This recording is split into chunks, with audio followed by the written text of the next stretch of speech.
छोटे से गांव की सुशीला नाम की एक महिला ने कुछ साल पहले पशुपालन करके दूध का काम शुरू किया था। अपने काम की शुरुआत उन्होंने 2 पशुओं से की। दूध निकालने और फिर दूध बेचने के काम खुद ही करती थी। हालांकि उनका भरा पूरा परिवार है। बच्चों की शादी हो चुकी है। बेटी की शादी पिछले महीने ही हुई थी।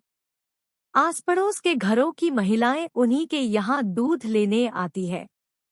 आज सुबह जब पड़ोस में रहने वाली मंजू सुशीला के घर दूध लेने के लिए डोली लेकर पहुंची तो उस समय सुशीला आंटी फोन पर बात कर रही थी। मंजू ने कुछ क्षण रुकना ठीक समझा और सुशीला आंटी ने रुकने का संकेत भी किया तो वह रुक गई। सुशीला आंटी की बातें पास ही बैठी मंजू के कान में भी पड़ रही थी। वह अपनी उस बेटी से बात कर रही थी जिसकी शादी पिछले महीने ही हुई थी।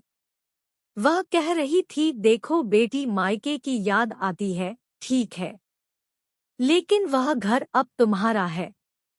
तुम्हें अब अपना सारा ध्यान अपनी ससुराल की खुशी के लिए लगाना है। और बार बार फोन मत किया करो। सबसे चोरी छिपे तो बिल्कुल भी नहीं। जब भी यहाँ फोन करना तो सास या पति के सामने करना। पति की खुशी में ही पत्नी की खुशी होती है। तुम अपने फोन पर मेरे फोन का इंतजार कभी मत करना। मुझे जब कभी भी बात करनी होगी तो मैं तुम्हारी सास के या दामाद जी के नंबर पर फोन लगाऊंगी, तब तुम भी बात करना। बेटी, तुम्हारी शादी हो चुकी है, अब ससुराल में हो। छोटी छोटी बातों पर तुनकना छोड़ दो, जिम्मेदार बनो, सहन शक्ति रखो। अपना घर कैसे चलाना है, तीज त्योहार कैसे करने हैं, ये सब अपनी सास से सीखो।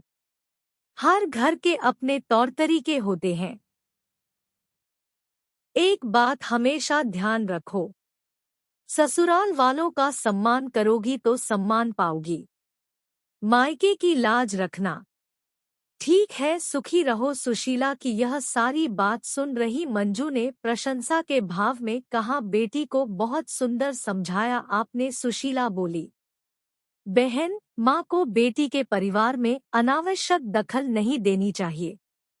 उन्हें अपने घर की बातों को भी बिना मतलब इधर-उधर नहीं करना चाहिए। उस घर कोई समस्या हो तो समस्या का हल खुद ढूंढो। मंजू उस देवी का मुंह देखती रह गई। सभी माँ को इसी तरह से सोचना चाहिए ताकि बेटी अपने घर को खुद का घर समझे और उसके घर में खुशहाली आए। अगर आपको हमारी स्टोरी पसंद आई हो तो अपने फ्रेंड्स को शेयर कीजिए और कमेंट में बताएं कि आपको कैसी लगी। लाइक और सब्सक्राइब करें।